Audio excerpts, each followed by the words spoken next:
Pentecostal day आहे. म्हणजेच ज्या वेळेला पुनरुत्थान झालं, आपण पुनरुत्थान दिवस साजरा केला ना, ईस्टर.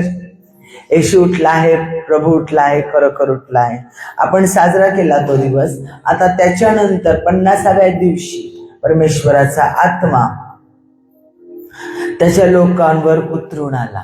जे त्याचे शिष्य दुःख करत होते की आता सगळं संपलं आहे, आता सगळं नष्ट झालेलं आहे, आता काहीच होऊ शकत नाही, आम्ही हरलेलो आहे, येशू ख्रिस्ताला क्रूसावर दिलेलं आहे आणि आता आमचं काहीच राहिलेलं नाही. आणि ते सगळेजण एकत्र मिळून माळ्यावर दुसऱ्या मजल्यावर ते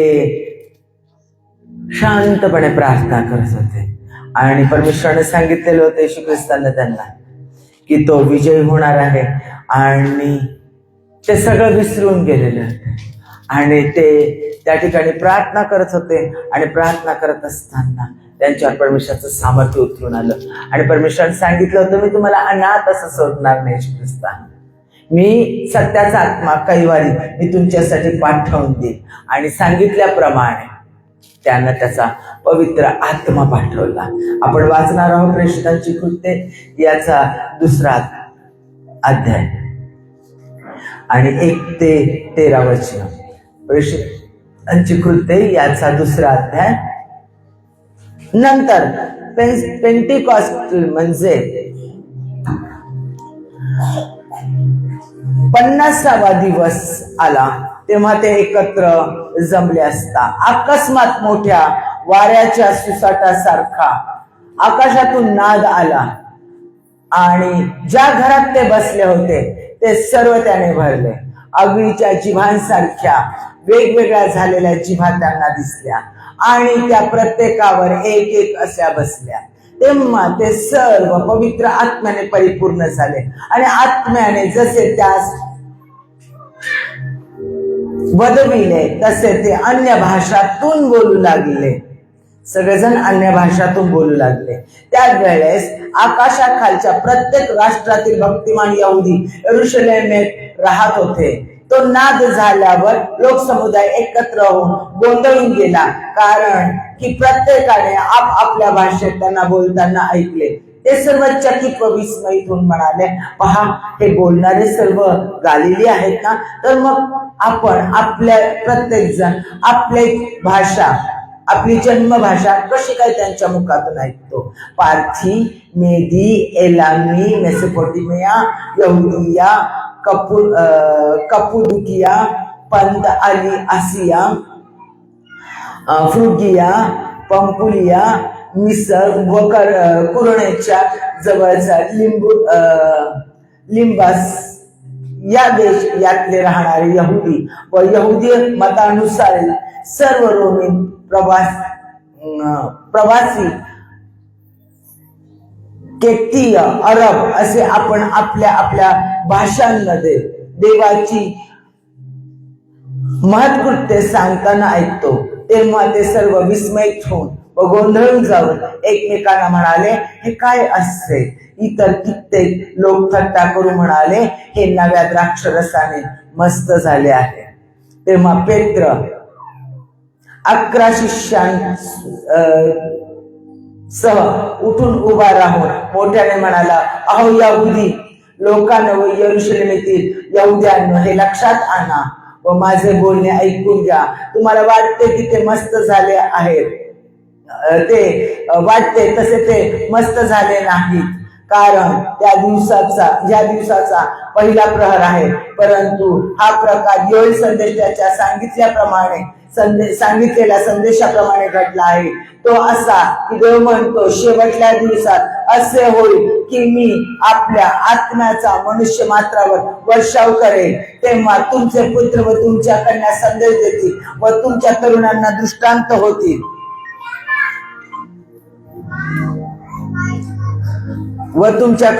तरुणांना दृष्टांत होतील, तुमच्या वृद्धांना स्वप्न पडतील. आणखी त्या दिवसात मी आपल्या दासांवर व आपल्या दासींवर आपल्या आत्म्याचा वर्षाव करेल, म्हणजे ते संदेश देतील. माझ्या प्रियांनो, त्यानंतर पेत्राने संदेश दिला आणि 3000 लोकांनी येशू ख्रिस्ताचा स्वीकार केला. लक्षात घ्या, पवित्र अग्नीच्या ज्वालासारख्या ज्वाला त्यांच्या प्रत्येकाच्या मस्तकावर आल्या. ते आत्म्यानं भरले, ते सगळे गालिले होते. आणि तरी देखील ते सगळेजण प्रत्येक तिथं जमलेले जे लंडन सण साजरा करण्यासाठी राष्ट्रातले अनेक लोक ज्या ठिकाणी आलेले होते ते वेगवेगळ्या भाषा बोलत होते. आणि त्या सगळ्या हे गालिली लोक अरामिक भाषेत बोलणारे हे ते सगळे वेगवेगळ्या भाषेमध्ये बोलायला लागले आणि परमेश्वराचं स्तवन करायला लागले. आणि प्रत्येक जण आपल्या भाषेतून स्तवन करताना ऐकायला लागला त्यांच्याकडून आणि ते आश्चर्यचकित झाले.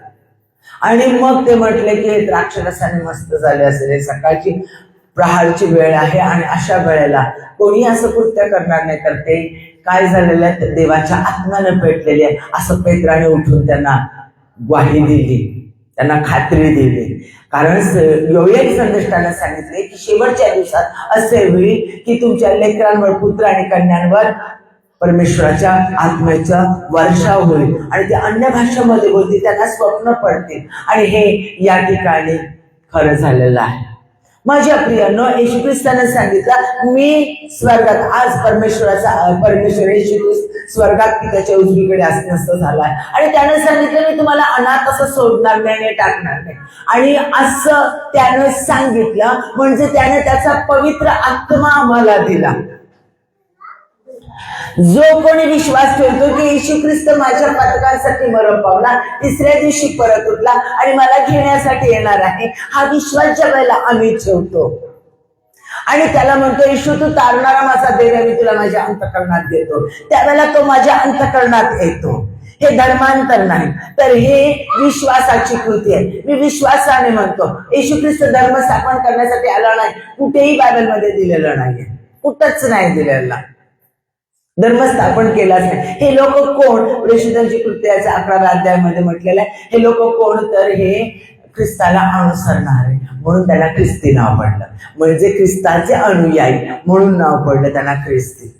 आणि मग बाप्तिस्मा काय आहे? बाप्तिस्मा ही विश्वासाची कृती आहे की जो विश्वास मी सगळ्यांच्या समोर कृतीनं व्यक्त करते. कारण विश्वासाच्या कृतीशिवाय देवाला कोणी संतुष्ट करू शकत नाही. आणि ती विश्वासाची कृती करते की पाण्यामध्ये माझा जुना मनुष्य मेला आहे आणि आज मी उठत आहे, तर मी नव्हे तर माझ्यामध्ये येशू ख्रिस्त उठत आहे, तो माझ्यात उठत आहे. आता मी जगणार नाही तर तो माझ्यात जगेल. आणि तो येशू ख्रिस्त कसा आहे? तो क्षमा करणारा आहे, प्रीती करणारा आहे, इतरांना आपलं म्हणणारा आहे, त्यांचे दुःख काढून त्यांना जीवन देणारा, आरोग्य देणारा, सामर्थ्य देणारा तो परमेश्वर आहे. म्हणजे त्याच्या पवित्र आत्मा माझ्यामध्ये राहतो आणि त्याच्या पवित्र आत्म्यामध्ये सामर्थ्य आहे.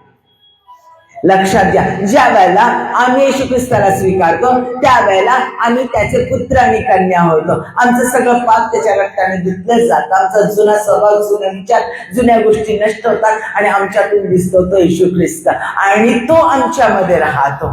त्याचा स्वभाव, त्याचं सामर्थ्य, त्याच्या गोष्टी आमच्यामध्ये येतात कारण त्याचा पवित्र आत्मा आमच्यामध्ये वास करतो. आम्हाला ते सगळे अधिकार मिळतात जे अधिकार येशू ख्रिस्ताचे आहे. स्वर्गाचा तो वारिस आहे, पुत्र आहे आणि त्या पुत्र आणि कन्याचे ते सगळे अधिकार आम्हाला प्राप्त होतात. आम्ही स्वर्गाचे पुत्र आणि कन्या होतो. आम्हाला त्याचे सगळे, येशू ख्रिस्ताचे सगळे अधिकार प्राप्त होतात कारण आम्ही वारस आहोत. आणि ही गोष्ट येशू ख्रिस्ताने डोंगरावरचं जे प्रवचन होतं त्यावेळेला खूप छान सांगितले की आम्हाला सगळे, आम्ही काय करतो? प्रार्थना, आम्ही काय करतो? निराश होतो, दुःखी होतो, संकट येतात, समस्या येतात, सैतान अनेक गोष्टी आमच्यावर आणतो. अरे मी तर येशू ख्रिस्ताचा स्वीकार केला, अरे त्याचा पवित्र आत्मा माझ्यामध्ये, तो माझ्यामध्ये वास करतो, तो माझ्यामध्ये राहतो, मी त्याच्यामध्ये राहते आणि मग माझ्यावर ही संकट का? मग माझ्यावर ह्या समस्या का? कारण मला माहिती नाहीये माझ्यात काय आहे. मी जाणूनच घेत नाही. येशू ख्रिस्ताला स्वीकार केलं म्हणजे काय झालंय? नेमकं काय झालंय माझ्यामध्ये? आम्हाला चुकीच्या गोष्टी करतात. अरे धर्मांतर, या धर्मातून अरे नाही माझ्या प्रियांनो, मी येशू ख्रिस्ताला स्वीकारते म्हणजे माझं ट्रान्सफॉर्मेशन होतं, माझं पूर्णपणे रूपांतर होतं, माझा बदल होतो. मी येशू ख्रिस्ताला स्वीकारते म्हणजे येशू ख्रिस्त माझ्यामध्ये राहतो. म्हणजे भारतातले सगळे जेवढे काही पुरुष स्त्रिया जे कोणी आहेत ते प्रत्येक जण परमेश्वराची निर्मिती माझे बहीण भावंड आहे. कळलं का? आपल्यामध्ये खऱ्या अर्थानं विश्वबिंदू बंधुता निर्माण होते, एकता निर्माण होते, प्रीती निर्माण होते. हे ओळखून घ्या. चुकीच्या गोष्टी मनामध्ये आणू नका. जर येशू ख्रिस्त तुमच्यात आहे तर दुसऱ्याबद्दल द्वेष तुमच्या अंतःकरणात निर्माण होणार नाही, निंदा होणार नाही, दुसऱ्याला तुम्ही कमी लेखणार नाही, दुसऱ्याला तुम्ही समजून घ्याल आणि दुसऱ्याला प्रेम द्याल, त्यांच्या प्रत्येक समस्येला तुम्ही धावाल. म्हणजे तुमच्यामध्ये येशू ख्रिस्त आहे. आंब्याचं झाड आंबेच देणार, कारले नाही लागणार त्याला. माझ्यात जर येशू ख्रिस्त आहे तर मी परमेश्वराची प्रीतीच देणार, क्षमाशीलताच देणार. तो चमत्कार करणारा, आरोग्य देणार आहे, तो सामर्थ्य देणार आहे. तेच गुण माझ्यामधून लोकांना दिसणार आहे. मग मला अधिकार दिलेले आहेत. जे काही तुम्ही येशूच्या नावात मागाल ते तुम्हाला मिळेल. जे काही तुम्ही येशूच्या नावात बांधाल ते स्वर्गात बांधलं जाईल. जे येशूच्या नावात तुम्ही मोकळे कराल ते स्वर्गात मोकळं केलं जाईल. म्हणजे तुम्हाला स्वर्गीय अधिकार मिळालेले आहे. ते अधिकार तुम्ही येशूच्या नावात वापरायचे आहेत. आणि हे खूप सुंदर पुनरुत्थानाच्या आधी येशू ख्रिस्तानं जे डोंगरावरचं प्रवचन दिलं त्याच्यामध्ये खूप सुंदर सांगितलं. महात्मा गांधीजी म्हणतात की ख्रिश्चन लोकांनी जर डोंगरावरचं प्रवचन आत्मसात केलं आणि त्याप्रमाणे जर ते वागले तर त्यांच्यासारखे उत्तम कोणीच नाही. पण आम्ही एका कानाने ऐकतो, दुसऱ्या कानाने सोडून देतो. माझ्या प्रियांनो, जे येशू ख्रिस्ताचे स्वतःचे बोल आहे ते आम्ही ऐकले पाहिजे, त्याप्रमाणे आम्ही वागलं पाहिजे. नुसतं मी ऐकणारे नाही असलं पाहिजे. आता मत्ती याचा 7वा अध्याय डोंगरावरचं प्रवचन त्यातले 7 ते 11 मी तुम्हाला वाचून दाखवत आहे.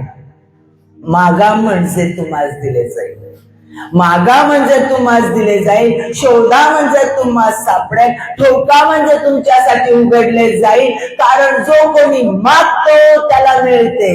येशूच्या नावात जो कोणी मागतो, जो कोणी मागतो त्याला मिळते, जो शोधतो त्याला सापडते, जो ठोकतो त्याच्यासाठी उघडले जाईल. आपल्या मुलाने भाकर मागितली तर त्याला धोंडा देईल आणि मासा मागितला तर त्याला साप देईल. असं तुमच्यामध्ये कोणी माणूस आहे का? असा कोणता बाप आहे का? मग तुम्ही वाईट असताना आपल्या मुलाबाळांना चांगल्या देणग्या देणे तुम्हाला समजते, तर तुमच्या स्वर्गातील पित्याला जे मागतात त्यांना किती विशेष करून चांगल्या गोष्टी देईल. परत इब्री पत्र याचा 11वा अध्याय 6व्या वचनात सांगितलंय, विश्वासा वाचून त्याला संतोषविणे अशक्य आहे. कारण देवाजवळ जाणाऱ्याने असा विश्वास ठेवला पाहिजे की तो आहे, येशू ख्रिस्त आहे आणि त्याच्याजवळ त्याचा झटून शोध घेणाऱ्यांना तो प्रतिफळ देतो. तो प्रतिफळ जो त्याचा शोध करतो त्यांना तो प्रतिफळ देतो. माझ्या प्रियांनो, हे स्वतः येशू ख्रिस्ताच्या मुखातले शब्द आहे. डोंगरावरचं प्रवचन त्याने सांगितलेलं आहे, तुम्ही जे काही मागाल ते तुम्हाला मिळेल, जे काही तुम्ही शोधाल ते तुम्हाला सापडेल, जे काही तुम्ही ठोकाल येशूच्या नावात ते तुमच्यासाठी उघडले जाईल.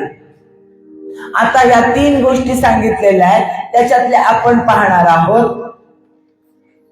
पहिली गोष्ट म्हणजे मागणे, परमेश्वराला मागणे. मी माझ्या बापाकडे मागणार आहे. मागणे म्हणजे प्रार्थना करणे. प्रार्थना कुणाकडे करतो आम्ही? जो आमच्यापेक्षा बलवान आहे, श्रेष्ठ आहे. आम्ही मागायला कुणाकडे जातो? मागायला कुणाकडे जातो? ज्याच्याकडे काहीच नाही त्या भिकाऱ्याकडे जाऊन मागेल का आपण असतात? आणि मला हे 1000 रुपये दे. बरं, अशा व्यक्तीकडे जाऊन मागेल का की ज्याच्याकडे फक्त 1000 रुपये त्याच्याकडे जाऊन मागू का? आणि त्याच्याकडे 1000 रुपये आणि त्याच्याकडे आपण जाऊन म्हणून अरे मला 2000 रुपयाची गरज आहे, मला 2000 रुपये दे. अरे त्याच्याकडे त्याची ऐपतच, त्याचा पगारच 1000 आहे, त्याचा पगारच 1000 आहे, त्याच्याकडे कुठून जाऊन 2000 रुपये मागताय तुम्ही? पण वेडाबिडा आहे का काय? आम्हाला जर 1000 पाहिजे तर ज्याचा पगार 10000 आहे त्याच्याकडे आम्ही 1000 मागू. आम्हाला जर 10000 पाहिजे ज्याचा पगार 1,00,000 आहे तर त्याच्याकडे आम्ही जाऊन मागू. आम्हाला जर 1,00,000 पाहिजे तर जाऊन जमीनदार, मोठे पाटील, मोठे श्रीमंत लोक, ज्यांच्याकडे मोठी स्कॉर्पिओ, ज्यांच्याकडे मोठ्या मोठ्या गाड्या आहे, बंगला आहे, त्यांच्याकडे जाऊन आम्ही 1,00,000 रुपये मागू. बरोबर आहे? आमची मागणी आमच्यापेक्षा भक्कम आणि आमच्यापेक्षा मजबूत असणाऱ्या लोकांकडे आम्ही मागतो. बरोबर आहे की नाही? जे आमच्यापेक्षा बळकट आहे. आम्हाला सहाऱ्याची गरज आहे तर आम्ही गुंडाकडे जाऊन सहारा मागू का? एखादा क्रूर गुंडा खून करणार आहे त्याच्याकडे, ए गुंड भाऊ, हो दादा, ए दादा, दारासिंग, मला तू सहारा दे, माझी कीव करल का? कुणाकडे जाऊ? जी व्यक्ती प्रेम करणारी आहे, जी व्यक्ती सच्चेल आहे, ज्या व्यक्तीवर मी भरोसा ठेवू शकेल, ज्याच्या घरामध्ये लोक लहान लेकरं पण निर्धास्तपणे खेळू शकतात, ज्याच्या अंगा खांद्यावर लहान लेकरं पण निर्धास्त राहू शकतात. कोणी आपल्या गावचे लोक, कोणी लोक त्यांच्याकडे जाऊन रात्र काढू शकतात. असे ज्यांच्यावर सगळेजण विश्वास ठेवतात, भरोसा ठेवतात, असे विश्वासाचे प्रेमळ लोकांकडे जाऊन आम्ही सहारा मागणार. बरोबर आहे? मग आम्ही आमचा देव, जो जगाचा निर्माण करणारा परमेश्वर, अशक्य गोष्टी शक्य करणारा देव, जो पूर्ण पृथ्वी आमच्यासाठी उलटी पालटी करू शकतो, ज्यानं सगळं विश्व निर्माण केलं, अथांग समुद्र निर्माण केला, त्या परमेश्वराकडे आम्ही मागणार आहोत. त्याच्याकडे आम्ही जाऊन मागणार आहोत. कारण तो राजे लोकांना बनवणारा, राष्ट्रांना बनवणारा, जगातली सगळी संपत्ती सोनं नाणं तयार करणारा, सगळं ज्याच्या हातात आहे, मृत्यू आणि जीवन ज्याच्या हातात आहे, ज्यानं आम्हाला बनवलेला आहे, जो अद्भुत आहे, सामर्थ्यशाली आहे, आमचा श्वास ज्याच्या हातात आहे, जो आम्हाला अन्न पुरवतो, जो आम्हाला जगवतो, त्याच्याकडे आम्ही जाऊन मागू. बघा, पहिले योहान याचा 3 अध्याय 22. आणि आपण जे काही मागतो ते त्याच्यापासून आपल्याला मिळते, कारण आपण त्याच्या आज्ञा पाळतो व त्याला जे आवडते ते करतो. पहिले याकोबाचा 1 अध्याय 5 ते 7. जर तुम्हापैकी कोणी ज्ञानाने उणा असेल तर त्याने ते देवाजवळ मागावे, म्हणजे ते त्याला मिळेल. कारण तो कोणालाही दोष न लावता देतो, उदारपणे देणग्या देतो. पण त्याने काही संशय न धरता विश्वासाने मागावे, कारण संशय धरणारा वाऱ्याने लोटलेल्या व उचंबळलेल्या समुद्राच्या लाटेसारखा आहे. एपिस्करास पत्र याचा 6 अध्याय आणि 18 वचन.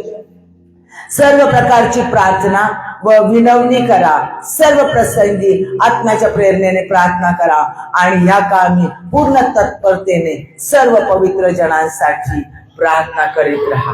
माझ्या प्रियानो, परमेश्वर त्याच्या अनेक वचनातून सतत आणि सतत सांगतो की प्रार्थना करा, मागा परमेश्वराकडे. जो विश्वासाने मागतो त्याला परमेश्वर देतो.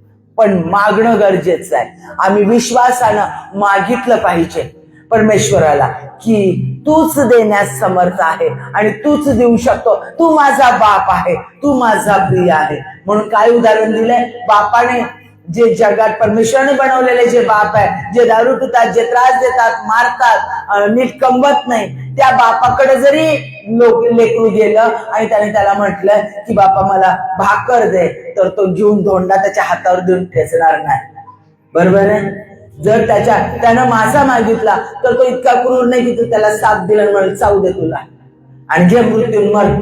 कधीच नाही करणार. जर क्रूर असणारा, दुष्ट असणारा बाप जर असं करणार नाही आपल्या लेकराच्या बाबतीत, तर तो स्वर्गीय पिता ज्याने स्वतःला आपल्यासाठी दिला, आपला एकुलता एक पुत्र दिला, जो आपल्यावर अतोनात प्रेम करतो, ज्यानं आपल्याला निर्माण केलं, तो परमेश्वर आपण मागितलेली गोष्ट देणार नाही काय? त्याच्याकडे आपण मागितलं तर तो आपल्याला निश्चितपणे देणार. का? कारण तो आमच्यामध्ये राहतो, तो आमच्यात आहे आणि तो आमची प्रत्येक गरज जाणतो.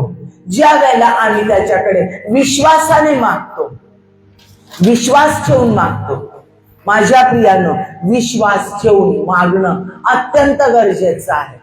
होय, मी माझ्या परमेश्वराकडे मागितलं तर तो मला देईलच देईल. तो अशक्य गोष्टी शक्य करणारा देव आहे आणि तो माझी प्रार्थना ऐकणारा देव आहे. योहानाचा 16वा अध्याय 24वे वचन, तुम्ही अजून माझ्या नावाने काही मागितले नाही, मागा म्हणजे तुम्हास मिळेल, यासाठी की तुमचा आनंद परिपूर्ण व्हावा. देवाची इच्छा आहे, येशू ख्रिस्ताची इच्छा आहे की तुम्हाला आनंद मिळावा. येशू ख्रिस्ताची इच्छा आहे तुम्हाला आरोग्य मिळावं. येशू ख्रिस्ताची इच्छा आहे तुमच्या कुटुंबात आनंद असावा. येशू ख्रिस्ताची इच्छा आहे की तुमच्या नवऱ्याने दारू पिऊ नये, वाईट गोष्टी करू नये. येशू ख्रिस्ताची इच्छा आहे की कोणी लोकांनी भांडून जबरदस्ती करून कोर्टाचं मॅटर, कोर्टाच्या भानगडी तुमच्यावर करू नये. येशू ख्रिस्ताची इच्छा आहे तुमचा पैसा, तुमचं घर कोणी लुबाडून घेऊ नये. तर त्याच्या लेकरांनी आनंदी राहावं, त्याच्या लेकरांनी उत्तम राहावं, त्याच्या लेकरांना सर्व उत्तमातल्या उत्तम गोष्टी मिळाव्या, ही परमेश्वराची इच्छा. हे जाणून घ्या. हे आम्हाला माहिती नसतं. आम्ही म्हणतो काय आम्ही समाधानी आहे, देवाने ज्या गोष्टीत आम्हाला ठेवलं ना त्या गोष्टीत आम्ही फार समाधानी. पैसा फार वाईट, हा बाबा, पैसा फार वाईट. अरे पैसा माणसाला बदलून टाकतो, त्याच्यापेक्षा गरिबी बरी. अहो काय पैसा आला ते लोक एकमेकांना ओळखत नाही. माझ्या प्रियांनो, चूक आहे हे. पैसा, धन, संपत्ती, सोनं, रूप हे परमेश्वरापासून आहे, त्यानं निर्माण केलेलं आहे आणि ते वाईट नाही. काय वाईट आहे? नीट लक्ष देऊन ऐका. लालसा, लोभ वाईट आहे, त्याचा गर्व वाईट आहे, त्याची अभिलाषा वाईट आहे. ज्या वेळेला तो पैसा, ते सोनं रूप, तो मोठेपणा ज्या वेळेला ते आमचा गर्व होता, ते आमचा देव होता की हा पैसा म्हणजे माझा देव, हे पैसा म्हणजे माझं वैभव, हे पैसा म्हणजे माझं सर्वस्व. मग मी त्या पैशालाच किंमत द्यायला लागतो, पैशाची मी पूजा करायला लागतो. त्या पैसा माझ्या डोक्यात बसतो. या पैशाने मी पाहिजे ते करू शकतो, या पैशाने मी कुणालाही उद्ध्वस्त करू शकतो, या पैशाने मी कुणालाही ठार करू शकतो. हे ज्या वेळेला माझ्या अंतःकरणात येतं, लक्ष सगळ्यांचं इथं पाहिजे. इलेक्ट्रिसिटीकडे लक्ष देऊ नका. आपल्याला देवाचं वचन ऐकायचं, ती इलेक्ट्रिसिटी येऊ द्या आणि जाऊ द्या, घेणं नाही आपल्याला. ना मला त्याचं घेणं, ना तुम्हाला त्याचं घेणं. शेतात काम करताना काय पाहिजे? फॅनची काही गरज आहे का? नसला तरी हरकत नाही. मला देवाचं वचन ऐकायचं आहे. मला माझी नजर मी परमेश्वराकडे लावणार आहे. परिस्थिती कशी असू दे, घेणं नाही. माझ्या प्रियांनो, लक्षात घ्या, देवाचा आत्मा तुम्हाला आज सांगत आहे की आमचा जो तो पैसा आहे, तो ज्यावेळेला आमच्या डोक्यात जातो, आमची मोठेपणा, आमचं शिक्षण, आमचं सौंदर्य, आमचं मोठ्या लोकांची साथ, पैसा, हे सगळं आमच्या डोक्यात ज्या वेळेला जातं आणि त्यावेळेला आम्ही सैतान बनतो. त्यावेळेला आमच्यामध्ये नम्रता, लीनता राहत नाही. गर्विष्ठांचा, अहंकारी लोकांचा देवाला वीट आहे आणि मग तो तुमचा पैसा शाप होतो, तो तुमचा पैसा सैतान होतो आणि तो तुम्हाला वाईट मार्गाला नेतो. तो पैसा तुम्हाला दारू प्यायला लावतो. भरपूर पैसा पाहिजे ते पिऊ शकतो. तो वाईट बायकांकडे जायला लावतो, नको ते वाईट संबंध ठेवायला लावतो, नको त्या गोष्टी करायला लावतो. काय? पैसा आहे, पाहिजे ते करू शकतो. हे ज्या वेळेला आम्ही करतो माझ्या प्रियांनो, त्यावेळेला आम्ही देवापासून लांब जातो. त्यावेळेला तो पैसा आमच्यासाठी भयान होतो आणि आम्ही वाईट मार्गाला जातो. माझ्या प्रियांनो, जर आमच्यामध्ये येशू ख्रिस्त आहे, आमच्यामध्ये त्याचं सामर्थ्य आहे आणि तोच पैसा आम्ही इतरांची मदत करण्यासाठी, इतरांना उभारण्यासाठी, देवाचं कार्य पुढे नेण्यासाठी ज्यावेळेला आम्ही तो पैसा वापरतो, दुसऱ्यांची मदत करतो आणि तो पैसा येऊन देखील ज्यावेळेला आम्ही नम्र राहतो, शिक्षण प्राप्त होऊन देखील ज्यावेळेला आम्ही नम्र राहतो आणि तेवढ्याच पहिल्यापेक्षाही अधिक पटीने आम्ही दुसऱ्यांची काळजी घेतो, दुसऱ्यांबद्दल कळवळा वाटतो, दुसऱ्यांसाठी अश्रू गाळून प्रार्थना करतो, त्यावेळेला तो पैसा, ते शिक्षण, तो मोठेपणा आमच्यासाठी आशीर्वाद होतो. माझ्या प्रियांनो, जे तुम्हाला हवं ते येशू ख्रिस्ताच्या वचनानुसार मागा. तो म्हणतो यशाया 45 मध्ये, तुझ्यासाठी मी गुप्त निधी बाहेर आणेन.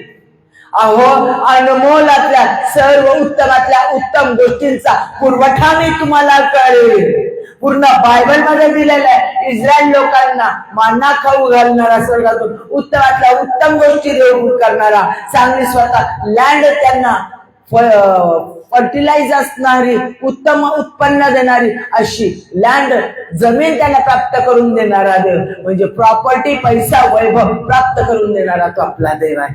विश्वासाने त्याला मागा, कारण त्याच्या लेकराने उत्तम असावं, सगळ्या उत्तमातल्या उत्तम गोष्टी त्यांच्याकडे असावा, अशी परमेश्वराची योजना आहे. परंतु जे उत्तम आम्हाला ज्या वेळेला मिळतं त्यावेळेला आम्ही नम्र राहणं आणि इतरांना मदत करणं आणि देवाच्या कार्यासाठी मदत करणं, इतरांची, आपल्या बहीण भावंडांची, आपले शेजार पाजार, आपले ओळखीचे पाळखीचे, आपले गरजू लोक, त्या प्रत्येकाची काळजी घेणं हे आमचं आद्य कर्तव्य आहे.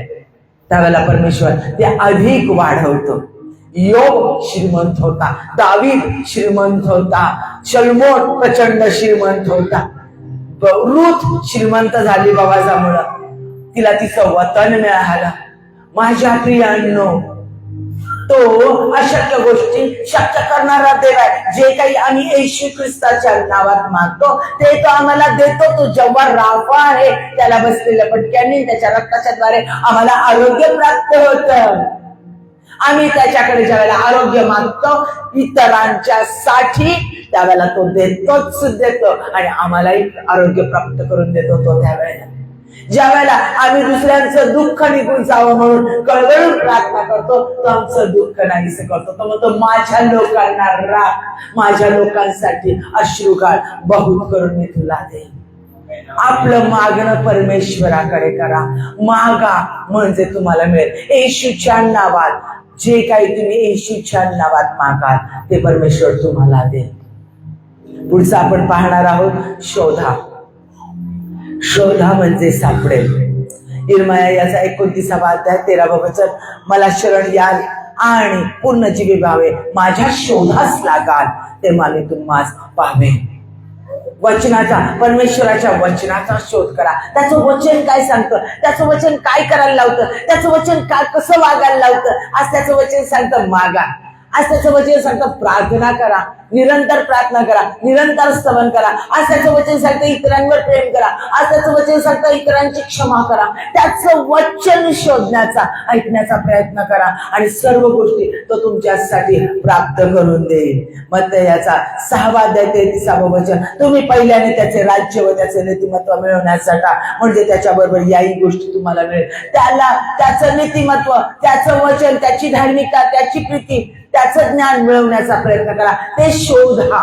परमेश्वर तुमच्या पायाजवळ सर्व गोष्टी आणेल. अनुवाद याचा 4था अध्याय 29, तुम्ही आपला देव परमेश्वर याच शरण याल आणि पूर्ण जीवे पावे, त्याच्या शोधात लागाल तर तो तुम्हाला पावेल. लूक याचा 11वा अध्यायामध्ये म्हटलंय, शोधा म्हणजे सापडेल. जे काही तुमच्या जीवनात चांगले संबंध लोकांचे गमावलेले आहेत, तुटले गेलेले आहेत, परमेश्वरामध्ये ते शोधा. परमेश्वर तुम्हाला उत्तमातलं उत्तम ते प्राप्त करून देईल. पहिले इतिहास याचा 16वा अध्याय आणि 10वं वचन, जे परमेश्वराचा शोध करतील तेच त्यांची अंतःकरणे आनंदाने भरून जातील. जे देवाचा शोध करतील, देवाला मिळवण्याचा प्रयत्न करतील, त्याची वचनं मिळवण्याचा प्रयत्न करतील, त्याचं ज्ञान मिळवण्याचा प्रयत्न करतील, त्यांना सर्व सर्व आनंद परमेश्वर प्राप्त करून देईल. तिसरा आपण पाहत आहोत, लवकर लवकर घेत आहोत, आपल्याकडे वेळ नाहीये. ठोका म्हणजे उघडेल. ठोका म्हणजे पहिलं आपण बघितलं, मागा म्हणजे मिळेल. दुसरं शोधा म्हणजे सापडेल. तिसरं बघितलंय, ठोका म्हणजे उघडेल. लूक याचा 13वा अध्याय 25वा वचन, घरधण्यानं उठून दार बंद केले, म्हणजे तुम्ही बाहेर उभे राहून दार ठोकीत म्हणू लागाल, प्रभूजी आम्हासाठी दार उघडा. तेव्हा तो तुम्हाला उत्तर देईल, तुम्ही ठोकले आहात, तुम्ही कोठले आहात, मी तुम्हाला ओळखत नाही. तुम्ही कोठले आहात. ज्या वेळेला आम्ही अविश्वास म्हणून जगतो, त्यावेळेला ज्या वेळेला आम्ही ठोकतो, अविश्वासाने ज्या वेळेला ठोकतो परमेश्वराला, अविश्वासाने म्हणतो आम्ही तुझ्या जवळ आलेलो आहे, आणि मग आमच्यात काहीच अंतःकरणात विश्वास नसतो, त्यावेळेला परमेश्वर म्हणतो तुम्ही कुठले आहेत, मी तुम्हाला ओळखत नाही. पण ज्यावेळेला आम्ही विश्वासाने परमेश्वराकडे येते, म्हणून प्रगटी करण्याचा 3रा अध्याय 20वे वचन, पहा मी दाराशी उभा आहे व दार ठोकीत आहे. जर कोणी माझी वाणी ऐकून दार उघडेल तर मी त्याच्या जवळ आत जाईल व त्याच्या बरोबर जेवेल आणि तो माझ्या बरोबर जेवेल. यशायाचा 45वा अध्याय याच्यामध्ये म्हटले की तो तुमच्यासाठी पितळी दरवाजे उघडेल. पितळी दरवाजा आम्ही उघडू शकत नाही, म्हणजेच ते एक धातूचा दरवाजा, भक्कम दरवाजा आहे, तो आम्हाला उघडता येणार नाही. परंतु जे आमच्यासाठी बंद झालेला आहे, जिथे आम्ही प्रवेश करू शकणार नाही परमेश्वराच्या राज्यामध्ये, तिथे ज्या वेळेला आम्ही येशू ख्रिस्तावर विश्वास ठेवतो, त्या विश्वासाने बंद असलेलं दार आमच्यासाठी उघडतं. कारण येशू ख्रिस्ताने सांगितलंय, मी दार आहे, मी दार आहे, आय एम द डोर, मी दार आहे, माझ्या वाचून पित्याकडे कोणीच जाऊ शकत नाही.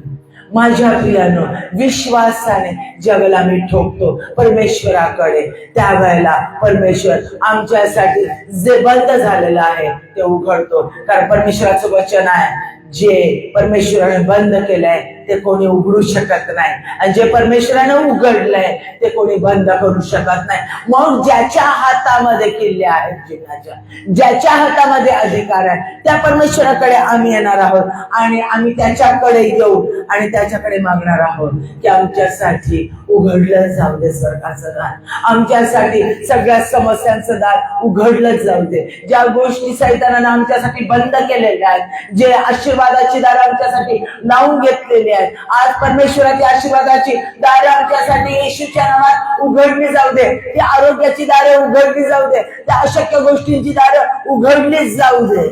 ते सगळे आशीर्वाद आमच्यासाठी उघडले जाऊ दे. आता आपण पुढे बघणार आहोत. या 3 गोष्टी अत्यंत संक्षिप्तामध्ये, थोडक्यामध्ये मी तुम्हाला सांगितलेल्या आहे. प्रार्थना करणं थोडक्यात सांगितलेलं आहे, शोधणं थोडक्यात सांगितलंय, ठोकणं हे देखील थोडक्यात सांगितलंय. आता मी तुम्हाला सांगत आहे की परमेश्वर आम्हाला का मागायला लावतो, का ठोकायला लावतो आणि का शोधायला लावतो. या 3 गोष्टी काय सांगते आम्हाला करायला. आज पेंटिकॉस्टल डे आहे, त्यानं आम्हाला त्याचा पवित्र आत्मा दिलेला आहे. आम्ही ह्याच्याकडे जातो, त्याच्याकडे जातो, आमच्या समस्या असल्यावर आम्ही घाबरतो की आमच्यासाठी प्रार्थना करणारं कोणी नाही, आमच्यासाठी उभं राहणारं कोणी नाही. पण परमेश्वराचा येशू ख्रिस्ताचा आत्मा ऑलरेडी तुम्हाला दिलेला आहे, तुमच्यात ते सामर्थ्य दिलेलं आहे. तुम्ही स्वतः उठायचं आहे आत्म्यानं, आणि तुम्ही स्वतः प्रार्थना करायची, मागायचं आहे, तुम्ही स्वतः शोधायचं आहे वचन, त्याचं सामर्थ्य तुम्ही शोधायचं आहे आणि ते तुम्हाला मिळणार आहे. तुम्ही स्वतः ठोकायचं आहे, तुम्हासाठी उघडलं जाणार आहे. जे दार बंद आहेत, ज्या गोष्टी अशक्य आहेत, त्या गोष्टी तो तुमच्यासाठी शक्य करणार आहे. मग आता पहिला आपण पाहणार आहोत, आम्हाला येशू ख्रिस्तावरच्या विश्वास ठेवल्यामुळं कोणते अधिकार प्राप्त होतात हे आम्हाला समजावं, म्हणून देव आम्हाला सांगतो की मागा म्हणजे मिळेल, शोधा म्हणजे सापडेल, ठोका म्हणजे उघडले जाईल. ह्या 3 गोष्टी आम्हाला का करायला लावतो, जेणेकरून आम्हाला कळावं की आम्हाला अधिकार काय दिलेला आहे. अहो, आम्हाला अधिकार दिलेला आहे, पुत्राचे अधिकार, येशू ख्रिस्ताचे अधिकार दिलेले आहेत, सामर्थ्याचा अधिकार दिलेला आहे. आम्ही स्वर्गाचे वारीस आहोत. अहो ते काम मोठे मोठे देवाचे पास्टर बेने, जॉयस मेयर, मोठे मोठे पास्टर लोक ते करू शकतात. आम्ही काय करणार आहे? आम्हाला तर शिक्षण नाही आहे, काहीच नाही. आम्ही तर काही फार मोठ्या पदावर नाही आहे. आमच्याकडून तर अनेक पाप झाली आहेत, अनेक चुका झालेल्या आहेत, नको त्या गोष्टी आम्ही केलेल्या आहेत. आम्ही नवीन आहोत, आम्हाला माहिती नाहीये. अनेक विचार आमच्या डोक्यामध्ये येतात. परमेश्वराला, येशू ख्रिस्ताला ज्या वेळेला आम्ही स्वीकारतो, त्याच क्षणाला ते सगळं सामर्थ्य आमच्यामध्ये येतो, ते सगळे अधिकार पत्र आम्हाला मिळतात. जसं आधार कार्ड आम्हाला मिळतं. आमच्याकडे आधार कार्ड आहे. आधार कार्ड म्हणजे काय? मी भारताचा नागरिक आहे याचं पक्क पत्रक, बरोबर आहे. Domicile certificate, national certificate. अरे मी भारताचा रहिवासी आहे, भारताचा नागरिक आहे, भारतातले सगळे अधिकार मला. भारतात स्वातंत्र्य आहे, भारतात मला माझी संपत्ती बनवण्याचा अधिकार आहे, संपत्ती मिळवण्याचा अधिकार आहे, जमीन घेण्याचा अधिकार आहे, जमीन विकण्याचा अधिकार आहे. सगळ्या भारताच्या नागरिकाला जेवढे अधिकार आहे तेवढे सगळे अधिकार मला आहे, बरोबर आहे. माझा देश, मला माझ्या देशाचा अभिमान राखण्याचा अधिकार आहे. मला माझ्या देशाला माझे मायभूमी म्हणण्याचा अधिकार आहे. ह्याच्यासारखा आनंद कोणता आहे?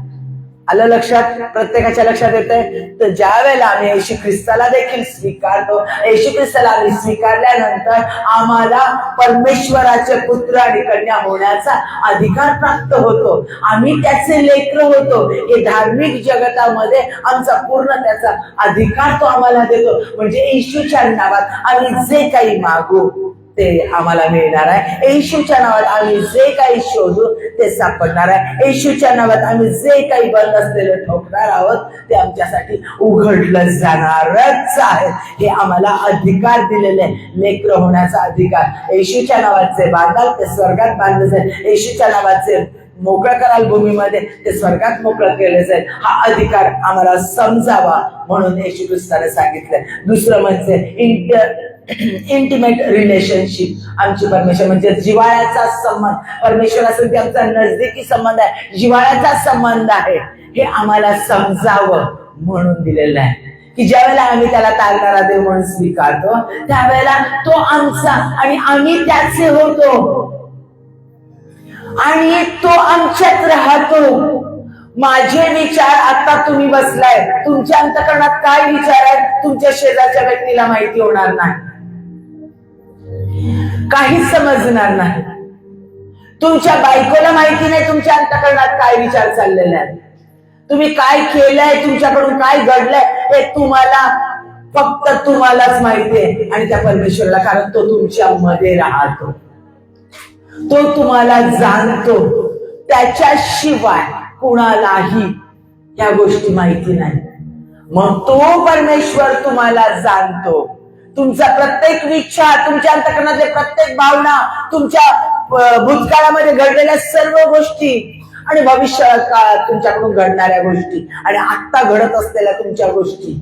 तुमच्या घरात काय चाललं शेजाऱ्या पाजाऱ्यांना माहित नाही, तुमच्या अंतःकरणात काय चाललं शेजारच्या पाजारच्यांना माहित नाही, पण परमेश्वराला सर्व काही माहिती आहे. तो सर्व काही तुम्हाला जाणतो आणि तरी तो तुमच्यावर प्रेम करतो. तो म्हणतो मी तुला सोडणार नाही, टाकणार नाही. किती चुका झाल्या तरी तो बाजूला करत नाही. आई वडील पाठ फिरवतील, बायको पाठ फिरवेल, नवरा पाठ फिरवेल, ते सोडतील, लेकरं सोडून जाईल, पण परमेश्वर सोडत नाही. इतका त्याचा आणि आपला जवळीकतेचा संबंध आहे हे तुम्हाला कळावं. म्हणजे तुम्ही कोणत्याही चुका जरी केल्या, चुकला, वाईट गोष्टी झाल्या आणि तुम्ही परमेश्वराकडे आला, येशू ख्रिस्ताकडे, आणि परमेश्वराला म्हटलं ह्या परिस्थितीत आता मला मदत कर, तो त्याच क्षणी तुमची मदत करेल. सैतान तुमच्या डोक्यात घालतो, अरे दारू प्यायला, अरे चुका केल्या, अरे बायकोला मारलं, अरे असं केलं, आणि तुझी प्रार्थना काय ऐकली जाणार आहे का? होय, तुमची प्रार्थना ऐकली जाणार आहे. तुम्ही कसंही असा, कोणत्याही स्थितीत असा, कोणत्याही परिस्थितीत असा, तो तुम्हाला बदलवेलच बदलेल. त्याच्यामध्ये ते सामर्थ्य आहे आणि येशूच्या नावात जे काही तुम्ही मागाल ती प्रत्येक प्रार्थना ऐकली जाते. एवढं इंटिमेट रिलेशनशिप, जिव्हाळ्याचा संबंध तुमचा परमेश्वराचा संगती, देवादी देव या यावे जगाचा निर्माण करता त्याच्या संगती होतो ज्या वेळेला तुम्ही त्याला तुमचा तारणारा देव म्हणून स्वीकारता. त्यावेळेला त्याचा पवित्र आत्मा तुमच्यात येतो. तो पवित्र आत्मा तुम्हाला कधीच कधीच कधीच सोडत नाही. तुमचा त्याच्या संगती सगळ्यात जिव्हाळ्याचा संबंध असतो. त्याच्यामध्ये कोणीच व्यक्ती येऊ शकत नाही, ना तुमचा नवरा, ना तुमची बायको, ना तुमचे लेकरं, ना तुमचे आई वडील, ना तुमची संपत्ती, ना तुमचं स्थान, कोणीच येऊ शकत नाही. मी आणि माझा देव. सर्वात प्रथम इतकं जिव्हाळ्याचा संबंध देव आमच्या संगती ठेवतो. प्रियांनो, इतका जिव्हाळ्याचा संबंध, हे तुम्हाला समजावं, हे तुम्हाला कळावं म्हणून परमेश्वर म्हणतोय, येशू ख्रिस्ताने सांगितलं, मागा म्हणजे मिळेल, ठोका म्हणजे उघडेल, शोधा म्हणजे सापडेल. जो कोणी येशूच्या नावात मागतो त्याला मिळतं, जो कोणी येशूच्या नावात ठोकतो त्याला सापडतं, जो कोणी येशूच्या नावात शोधतो त्याला सापडतं. परमेश्वर तुम्हाला हे साठी सांगत आहे. स्तोत्र संहिता याचा 62वा अध्याय 5वं वचन, हे माझ्या जीवा, तू केवळ देवावर भिस्त टाकून राहा, कारण माझी आशा पूर्ती करणारा फक्त परमेश्वर आहे. माझ्या आशेची पूर्णता करणारा, मला सर्व गोष्टी देणारा, माझी परिस्थिती बदलवणारा, माझा समय बदलवणारा, माझ्या घरच्यांना बदलवणारा, मला बदलवणारा फक्त परमेश्वर आहे. माझ्या प्रियांनो, एक देवाची व्यक्ती होती, मी नाव सांगत नाही. ती व्यक्ती सतत सिगारेट पित होती. येशू ख्रिस्तामध्ये आले आणि तरी सिगारेट पित होते, आणि ते प्रत्येक वेळेला सिगारेट प्यायची आणि तरी प्रार्थनेला बसायची, लोकांमध्ये यायचे. कुणालाच माहित नव्हतं ती व्यक्ती सिगारेट पिती, कुणालाच माहित नव्हतं. इतकी चाप्टर, इतके दूर होते, आई वडिलांना पण माहिती नव्हतं तो सिगारेट पितो म्हणून. परंतु ज्या वेळेला त्यानं प्रार्थना केली परमेश्वराकडे की माझी सिगारेट सुटली जाऊ दे, तरी देखील सिगारेट सुटली नाही. प्रत्येक वेळेला, आणि सैतान त्याला म्हणायचा, काय सिगारेट पितो, चेन स्मोकर आहे, एक संपली की दुसरी, दुसरी संपली की संपली तिसरी, आणि एवढा धूर्तपणे वागतो की कोणालाच कळत नाही, ना तर तुझ्या पासऱ्या, ना तर कोणालाच समजत नाही, आणि कधी तुला काही होऊ शकतं. आणि त्यानं परमेश्वराकडे मागितले, मी सिगारेट सोडू शकत नाही, मी दुर्बळ आहे, मी काय करू. त्याची प्रार्थना परमेश्वरानं ऐकली, त्याची प्रार्थना परमेश्वरानं ऐकली, आणि त्यानंतर त्याचं सिगारेट पिणं कम्प्लिटली बंद झालं. इतकं की त्याला त्याचा वास देखील सहन होत नाही. आणि मग त्याने उठून साक्ष दिली की मी सिगारेट पित होतो, कुणालाच माहिती नव्हतं, मी चेन स्मोकर होतो, पण परमेश्वराने मला ते सामर्थ्य दिलं. असे कित्येक जण आहेत जगात की जे वाईट मार्गात आहेत, दारू पितायत, वाईट गोष्टी करतायत, आणि परमेश्वरा म्हणतात, परमेश्वरा याच्यातून मला बाहेर निघता येत नाही, मी दुर्बळ आहे, हे मला अतिशय आवडतं, मला हे माझ्यापासून बाजूला करता येत नाही, मला हे वाईट दिसतच नाही, मला हे चांगलंच आहे असं वाटतं, आणि मला ते हवंसंच वाटतं, त्याच्याशिवाय मला आनंदच वाटत नाही. हे कबूल करा फक्त परमेश्वराकडे.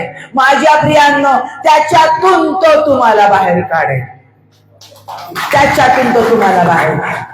तो पापाचा द्वेष करतो, पाप्याचा नव्हे, व्यक्तीचा नाही. लक्षात घ्या, त्याला पाप सहन करू शकत नाही. परमेश्वर पाप आणि पवित्रता एकत्र राहू शकत नाही, पण परमेश्वर तुम्हाला सोडत नाही, तो तुम्हाला कधीच सोडत नाही. त्याचा पवित्र आत्मा तुमच्यात आहे, तो तुमच्यातल्या वाईट गोष्टी काढून टाकेलच टाकेल, तो तुमच्यातल्या वाईट सवयी काढून टाकेलच टाकेल. जिथे पवित्रता आहे तिथे अशुद्धता राहू शकत नाही. चुकीचे गाणं बायकोला न सांगता ठेवणारे कोणते स्त्रियांचे संबंध राहू शकत नाही. वाईट गोष्टी तुमच्या जीवनात टिकू शकत नाही. वाईट मोबाईलवर घाणेरड्या गोष्टी पाहणं तुमच्या जीवनात राहू शकत नाही, कारण तो पवित्रतेचा देव आहे, कारण तो सामर्थ्याचा देव आहे, कारण तो मनुष्य बदलवणारा देव आहे, कारण तोच म्हणजे धार्मिकता आहे. मग पुढचं म्हणजे संबंध नव्यानं प्रस्थापित केले जातात. का सांगतो मागा म्हणजे मिळेल, ठोका म्हणजे सापडेल? का सांगतो तर जेणेकरून आमचे परमेश्वरासंगती संबंध नव्याने बांधले जातात. होय, मी जाईल माझ्या बापाकडे, माझ्या स्वर्गीय पित्याकडे. मी चुका केल्यात, मी दोष केला, मी फसवलं, मी वाईट वागलो, मी घाणेरडं वागलो, पण आता मी माझ्या परमेश्वराकडे जाईल, त्याच्याकडे मी मागेल, त्याच्याशी बोलेल, त्याच्याकडे मी शोधेल, मी ठोकेल, तो माझ्यासाठी उघडेल. माझ्यासाठी काम बंद झालंय, परमेश्वर माझ्यासाठी काम उघडे. माझ्यासाठी लोक माझे तोंड मुरडताय, माझ्या सिंदूर गेले, ते माझ्याकडे परत येतील. कारण की मी परमेश्वराला हाक मारलेली आहे, येशू ख्रिस्ताला हाक मारली. ज्या वेळेला आम्ही येशू ख्रिस्ताला हाक मारतो त्यावेळेला आमच्यासाठी त्या सगळ्या गोष्टी परत मिळतात. दुसरी गोष्ट म्हणजे आम्ही नम्रता शिकतो. ज्या वेळेला आम्ही मागायला शिकतो, ठोकायला शिकतो आणि शोधायला शिकतो येशूच्या नावात, त्यावेळेला आमच्यात नम्रता येते. मी वाटेल ते करू शकतो, अरे माझा एवढा पैसा आहे, अरे माझे एवढे ओळखीचे लोक आहे, अरे माझं शिक्षण आहे, माझी खानदान एवढी मोठी, माझे लोक एवढे मोठे. हे ज्या वेळेला आम्ही बोलतो आमच्यात घमंड असते, आमच्या शिक्षणाची आमच्या पदाची घमंड असते. परमेश्वराला ते मान्य नाही. पण ज्या वेळेला आम्ही मागतो त्यावेळेला मागताना आम्ही काय होतो, नम्र होतो. परमेश्वरा देणार आहे, परमेश्वरा उघडणार आहे, परमेश्वरा सापडू देना, परमेश्वरा मला कळू देना. मला तुझा शोध घ्यायचाय, मला तुला जाणून घ्यायचंय, मला तुला शोधायचंय. तू कोण आहे, तू काय करतो, तुझं सामर्थ्य कसं आहे, तुझं स्वर्गाचं राज्य कसं आहे, तू कसा अशक्य गोष्टी शक्य करतो, तू कसा व्यक्ती बदलतो, मला ते जाणून घ्यायचंय रे प्रभू. माझे डोळे उघड, मला ते पाहता येऊ दे, तू कसा कार्य करतो. माझे कान उघड, मला तुझं सामर्थ्य, तुझं वचन आणि तुझं अद्भुत ज्ञान ऐकता येऊ दे. परमेश्वर माझ्यासाठी प्रत्येक माझी प्रार्थना ऐकली जाऊ दे, लोकांचे जीवन बदलले जाऊ दे, माझ्या घराची परिस्थिती बदलली जाऊ दे. हे ज्या वेळेला आम्ही मागतो परमेश्वराकडे त्यावेळेला आम्ही नम्र होतो. आणि परमेश्वराला गर्विष्ठ लोक आवडत नाही, तर त्याला नम्र लोक आवडतात. कारण नम्र लोकांच्या अंतःकरणात परमेश्वराचा वास असतो. आणि म्हणून ज्यावेळेला आम्ही मागतो त्यावेळेला आम्हाला तो नम्रता शिकवतो. ज्या वेळेला आम्ही मागतो त्यावेळेला आम्ही त्या व्यक्तीचं श्रेष्ठ स्थान कबूल करतो. आम्ही परमेश्वराकडे मागतो, नम्र होतो. का? कारण तू श्रेष्ठ आहे, तूच मात्र अशक्य गोष्टी करण्यास पवित्र आहेस, तूच मात्र अशक्य गोष्टी शक्य करू शकतो, तूच मात्र सार्वभौम परमेश्वर आहे. सगळी सत्ता, सगळा अधिकार, सगळं सामर्थ्य तुझ्याकडेच आहे. तू उच्च आहेस, तूच आरोग्य देऊ शकतो, तूच कॅन्सर बरा करू शकतो, तूच हार्ट अटॅक बरा करू शकतो, तूच हे स्किन डिजीज, ज्या रोग स्किनचे लागलेले, त्वचा रोग लागलेले, जे काही वाईट घडलेलं आहे घरातलं, ही परिस्थिती फक्त तूच बदलू शकतो. परमेश्वरा, माझा नवरा मारतोय, भांडतोय, वाईट गोष्टी करतोय, हे तूच बदलू शकतो. मी श्रेष्ठत्व कबूल करते देवाचं. ज्यावेळेला मी मागते त्यावेळेला मी काय करते, परमेश्वराचं सार्वभौमत्व, त्याचं श्रेष्ठत्व कबूल करते. ज्यावेळेला मी परमेश्वराला श्रेष्ठ करते, परमेश्वराला मोठं करते, त्यावेळेला परमेश्वर आमच्यासाठी अशक्य गोष्टी शक्य करतो. आम्ही परमेश्वरावर विसंबून राहायला शिकतो, भरोसा ठेवायला शिकतो, त्याच्यावर विश्वास ठेवायला शिकतो, त्याच्यावर अवलंबून राहतो. लेकरू बापावर अवलंबून राहत, त्याच्यावर माझा बाप देईल मला, माझी आई देईल मला जेवण. भूक लागली घराकडे पळतो. का घराकडे पळतो? पटकन घरात जातो, आई कुठे, आई कुठे, आई कुठे माझी, का शब्द आई, भूक लागली, मग तिच्याकडे जातो, देणार ग खायला, काहीतरी देणार. त्याला माहिती आहे आईकडे नसलं तरी ती काहीतरी करेल आणि मला आणून मला तो घास चारेल, कारण ती माझी आई आहे. नवरा बायको शोधतो, कुठे शोधतो, बायको शोधतो, मला खायला देईल. लक्षात घ्या माझ्या प्रियानो, आम्ही परमेश्वरावर विसंबून राहतो. मी देवाकडे जाईल, तो मला पुरवठा करेल. शेजारच्याकडे मागितले 1000 रुपये, ह्याच्याकडे मागितले 2000, त्याच्याकडे मागितले 5000, लेकराचं ऍडमिशन होण्यासाठी प्रत्येकाने नकार दिला. मी देवाकडे मागेल, मी परमेश्वराकडे मागेल, आणि मग मी त्या ठिकाणी ऍडमिशनला जाणार आहे. परमेश्वर माझ्यासाठी लागणारा पैसा पुरवतो, कारण मी परमेश्वराकडे. ज्यावेळेला आम्ही देवाकडे मागतो त्यावेळेला मोठे मोठे लोक आमच्या समोर मागतात. परमेश्वर आमच्यासाठी लोक उभे करतो. मनुष्याकडे मागू नका, मनुष्याकडे पाहू नका, देवाकडे जा, एकांतात त्याला मागा. मी याचा अनुभव घेतला, म्हणून मी तुमच्या समोर उभी आहे, म्हणून मी तुमच्या समोर उभी आहे. परमेश्वराकडे मागा, व्यक्तींकडे मागू नका. तुम्ही मागितलं ना, अरे काय सारखी मागते, दिले नाही का तुला 80,000, काय दिले नाही का तुला 50,000, पाठवले नाही का तुझ्या मोबाईलवर. लोक 4 वेळेला तुम्हाला बोलून दाखवतील, तुमचे प्रिय, तुमचे जवळचे लोक तुम्हाला ते बोलून दाखवतील. मी एवढा पैसा देतो, मी हे देतो, मी घर देतो, मी अमकं देतो, तमकं देतो, हे बोलून दाखवतील. जगाचं नातं किती प्रिय व्यक्ती असू दे, ते तुम्हाला बोलून दाखव, पण तुमचा देव कधीच म्हणणार नाही आत्ताच काल तुला हे दिलं, मागच्याच महिन्यात तुला 1000 रुपये दिले, मागच्याच महिन्यात तुला 1,00,000 रुपये दिले, मागच्याच वेळेला तुला बरं केलं, आता काय सारखी आजाराचं माझ्याकडे घेऊन येते. कधीच नाही म्हणणार. 7च्या 70 वेळेला मागा, सतत मागा. तो म्हणतो निरंतर माग. कोणीच व्यक्ती म्हणत ते निरंतर माग, सतत माग, सतत प्रार्थना करा, निरंतर प्रार्थना करा. प्रार्थना करा म्हणजे काय? मागा मागा. अरे फक्त आणि फक्त परमेश्वर म्हणतो की निरंतर सतत माग माझ्याकडे, मी तुला देऊ शकतो, मी तुझी परिस्थिती बदलू शकतो, मी तुझी परिस्थिती बदलू शकतो. हे फक्त आणि फक्त परमेश्वरच सांगतो. मग आम्ही त्याच्यावर विसंबून राहतो. आता मागताना आमचं वर्तन कसं असलं पाहिजे, शोधताना आमचं वर्तन कसं असलं पाहिजे, ठोकताना आमचं वर्तन कसं असलं पाहिजे, तर सगळ्यात प्रथम नम्र असलं पाहिजे. दुसरी गोष्ट कनवाळू असलं पाहिजे. अरे रावी नको, कष्टाळू असलं पाहिजे. त्याच्यानंतर त्याच्यात सातत्य हवं, सतत मागितलं पाहिजे, सतत शोधलं पाहिजे आणि सतत ठोकलं पाहिजे. आणि आमचं जीवन समर्पित असलं पाहिजे पूर्णपणे. प्रत्येक क्षणाला मी देवाला समर्पित असलं पाहिजे आणि आमचं वर्तन पवित्र असलं पाहिजे. मी माझ्या देवाची, येशू ख्रिस्ताची, आणि तो माझा आहे.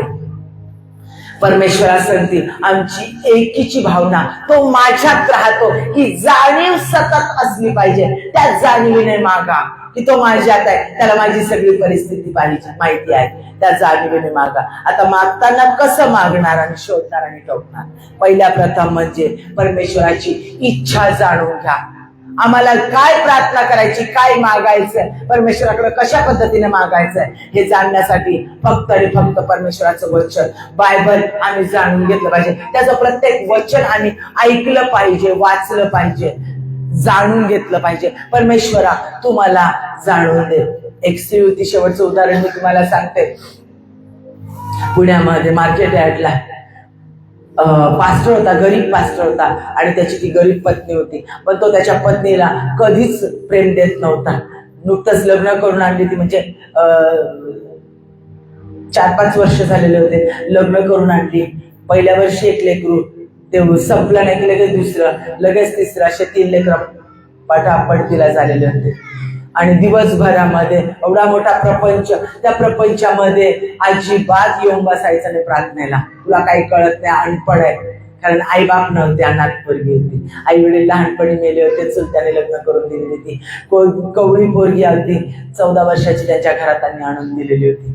आणि ही दिवसभर भांडे घासायची, स्वयंपाक करायची, सगळं घर झाडून पुसून करायची. उरलं तर जेवण खायला मिळायचं. सगळ्यांचं कुणाचं उष्ट राहिलं तरच ताटात जेवण मिळायचं, अन्यथा ते पण उष्ट कधी राहायचं नाही, तर ते पण नाही मिळायचं. आणि मग सगळं काम झालं की 3 वाजता 2 वाजता जायचं रानामध्ये, आणि गौऱ्या मिळाल्या, शेण मिळालं, काटक्या मिळाल्या तर त्या घेऊन ती यायची मार्केटच्या डोंगरावरून स्वयंपाकासाठी. आणि मग तिथंच रस्त्यात काही शेंगा, पालापाचोळा, काही आंबट चिंबट दिसलं ती खात बसायची आणि घरी यायची. आणि मग म्हणायची, तू कोण देव आहेस? हे सगळेजण प्रार्थना करतात, मी त्यांचं नाव ऐकलं येशू म्हणून, तू देव आहे का? मग तू मला बनवलं का? मग तू माझे आई वडील का बरं नेले? मग माझे आई वडील का नाही जगले? बरं मला इथं माझ्या नवऱ्यासमोर इथं ठेवलं, या लोकांना मी का बरं नाही आवडत आहे? तुझी प्रार्थना करतात म्हणजे ते काय करतात? प्रार्थना म्हणजे काय? तू कोण आहेस? मला तर काहीच माहित नाही. खरंच तू आहे का? तू बोल ना माझ्याशी, तू माझी भेट घे ना, माझ्याशी बोल ना. मला कोण नाहीये. नवरा अर्ध्या तासासाठी, 15 मिनिटासाठी रात्रीचा जवळ करतो, नंतर हाकलून देतो. मला कोणीच जवळ करत नाही, माझ्या डोक्यावरून कधी कोणी हात फिरवत नाही. ती येता जाता ज्या वेळेला जायची त्यावेळेला विचारत राहायची. बाबळीच्या झाडावर असणारा डिंक असायचा, तो खायची. कुठं पाणी मिळालं ते प्यायची आणि यायची. आणि अशा परिस्थितीमध्ये रात्री झोपलेली असताना अनपड होती. देवाने तिला उठवलं, म्हटलं उठ आणि हे वाच. आणि परमेश्वर त्याची वचनं तिला शिकवत होता. भिंतीवर तिला वचनं दिसायची आणि ते तिला वाचायला लागायचा. ह्याला काय उच्चार करतात, ह्याला प म्हणतात, ह्याला म म्हणतात, ह्याला परमेश्वर म्हणतात. आणि परमेश्वर तिला शिकवायचा. माझ्या प्रियांनो, परमेश्वर तिला शिकवायचा प्रार्थना कशी करायची. घरात कुणाला काहीच माहित नव्हतं रात्रीचं असं घडतंय म्हणून. 8 दिवस या गोष्टी घडत होता. 8 दिवसानंतर त्यांच्या घरामध्ये प्रार्थना चालू होती. ती बाहेरच, तिला तिथं येऊ द्यायचे नाही, काम कारण केलेले पाहिजे असायचे. आणि यांची प्रार्थना चाललेलं होता आणि तिथं वाद चाललेला होता की पास्टर आम्ही प्रार्थना करतो, आमचं उत्तर मिळत नाही, असं होतं, त्या तिच्यातलं भूत आलंय, ते काढता येत नाही, ते नाही. आणि ती आत आली, तिच्या नवऱ्याला भांडत असलेला आवाज ऐकला आणि ती आत आली आणि म्हटली, येशूच्या नावात मी तुला धमकी देते, निघून जा आणि थांबू नकोस. आणि धडाधड ती पाठ झालेल्या देवाच्या वचनं तिथं बोलली आणि सगळे लोक आत्म्याने भरून गेले. तिचा नवरा तिच्याकडे बघत राहिला, सासू बघत राहिली, कारण लहानपणापासून ते तिला जाणत होते.